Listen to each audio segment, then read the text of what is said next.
What's up, you guys? We're back with another video, National Championship predictions. I like this video. I'm excited for this one. Before we get started, though, this is Beat the Odds College Football Edition on Odds Checker. Guys, how are we? Katelyn, Jason, I'm doing fine. I am, just basking in the afterglow of my alma mater, the University of Maryland, winning the Pinstripe Bowl, and not bothered at all by whatever the outcome might be in this college football playoff national championship. Yeah, with the Pinstripe Bowl trophy in the bag, everything is truly house money from there on out. The semifinals, I think, were fairly kind to us. The unders were kind, so we love to see that. And yeah, here we have a game we've already seen numerous times over the last few years. I wonder if it'll go differently this time around. That'll be interesting to see. Yeah, I'm ready to get into it and excited. Katelyn, how are you feeling as an Alabama fan? Are you nervous? Because if you don't win the national championship this year, you could be looking at an entire season without a national championship. You guys asked me last video, and I think multiple videos ago too, how I feel about Alabama playing Georgia, or if I'm nervous. Guys, I'm not nervous. Just like I was the last game. I was shocked by how much Alabama won by, but I'm excited for this game. But before we get more into it, let's get started. I'm excited about it. Jason, I think we're going to be arguing a bit in this video because we see this game going a different way. The only pick we are the heated contention. Here it comes. From a gambling perspective, I'm going over. We can talk about how we think this will actually unfold in terms of the winner and whatnot. I think I'm going over here at a number of 52.5. Alabama played one of its most pass-heavy games under Nick Saban in the SEC championship. Was not interested at all, really, in testing the Georgia front in the run game, so they barely tried. They had Bryce Young drop back to throw on almost 70% of their offensive snaps, fourth highest since Nick Saban took over. Yeah, it's also the third highest since November because they've really kind of gone in a pass-happy direction of late. But I think that kind of supports the point that Bama's going to throw a lot in this game. I really don't think it changes against the Georgia defense. You look at Brian Robinson running for 200 yards on Cincinnati in the Cotton Bowl semifinal, and you might think, oh, wow, this Alabama run game is back here to stay. I don't think so, and I don't think that Nick Saban thinks that Cincinnati's defensive front is comparable to what he will see when he sees Georgia for a second time this year. Bill O'Brien, the offensive coordinator, has every incentive to draw up a seriously pass-oriented game plan here, even with John Mechie, one of the two-star wideouts for Alabama, not playing in this game. I think they understand that their best chance is to do literally anything else but try to run on Jordan Davis and Nakobe Dean and everyone else in the Georgia absurd defensive front that is full of only NFL players. You hope your line holds up in pass protection the way it did in the SEC championship game, and you let it rip. And on the other side of this, from Georgia's perspective, I think they're throwing the ball a ton too. They threw it more against Alabama than in any game all year. They had to.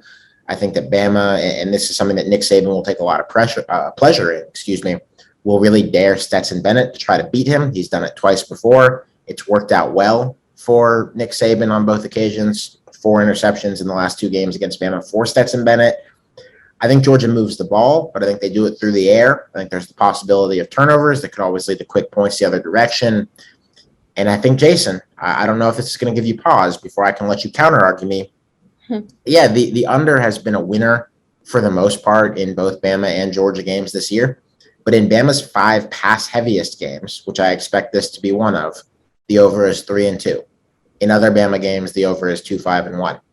Georgia has gone over in its 2 pass-heaviest games, which this is absolutely going to be in that tier, and 4-8 for the over in the rest of the Dogs games. I think if you think they're going to throw it a ton, then there's going to be plenty of opportunities for points. I think the over looks good. Jason, you can rebut me, but I'm feeling like we're getting points in this game, brother.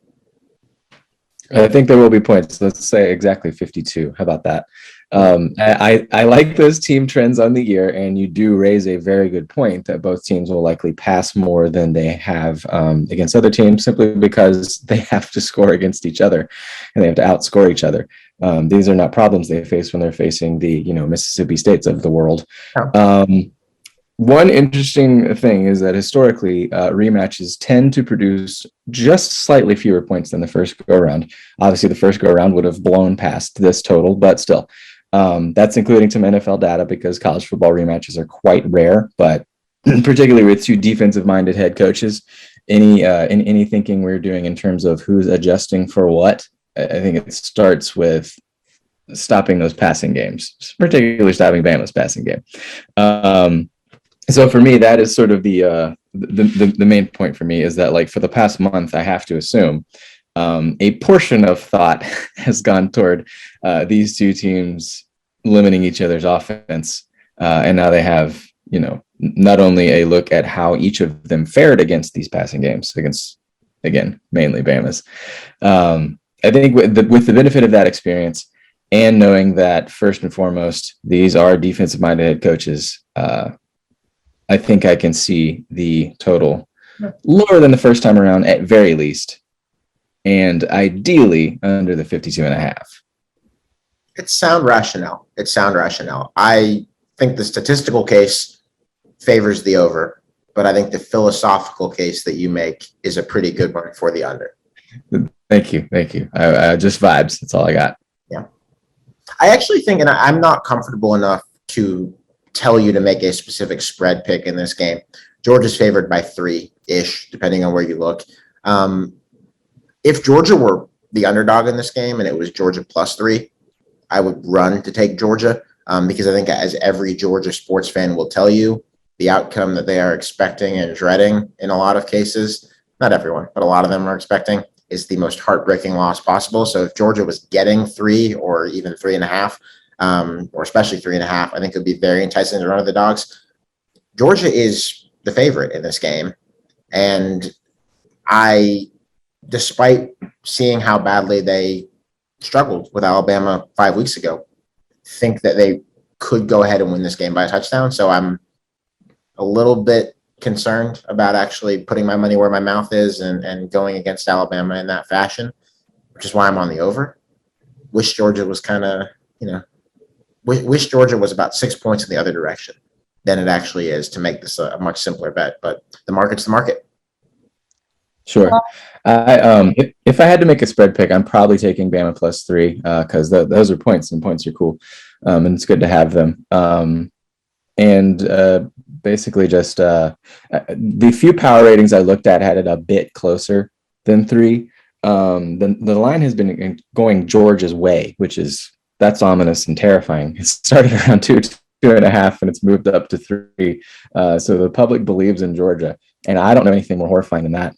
But it's now a full field goal, and that's pretty decent value for, a team that beat the other team by 17 to now get 3. Like, granted, if you look at the full season, Georgia has been probably a bit better, but I think over the last half of the season, there's a quite easy case Bama has been the better team, including the game they played against each other. So Bama +3, what more could you want than Bama +3? I don't care who the opponent is. Bama getting points is a rarity. It almost never happens. And if you want to take Bama money line, I think there is a philosophical case for that too. That was off of what Jason said. He brought up a lot of great points, and I'm taking Bama +3 as well. Not because I'm biased, but because it's confusing to me that Georgia is favored. I know I believe that they had a tougher schedule. I believe that they played better this year. Alabama started off pretty slow, and I honestly, from the very beginning, never thought Bama would get to this point. Even to the playoffs, I didn't think it was Bama's year. But now that we are here, I have a hard time believing that Nick Saban's going to let a national championship fall through. So based off of also how Bama played against Georgia, winning by as much as they did, I think that they will win by, cover by more than 3 points, and will win by probably more than a touchdown. One thing I do have to say is that Georgia's defense, they have a great defense. Alabama does not have a great defense. So obviously Alabama's going to have to step up on the defensive side. And I'm interested to see that. But again, it is hard to beat a team twice. So I think Georgia will definitely play better and stronger this time around. We'll see. Roll Tide. Roll Tide. Well, any other points before we close out this video? No, it's been a great pleasure. Looking forward to seeing what happens on Monday night. Yeah, well, that's all that we have for this national championship video. This is Beat the Odds college football edition on Odds Checker, and that's all that we have for today. Roll Tide.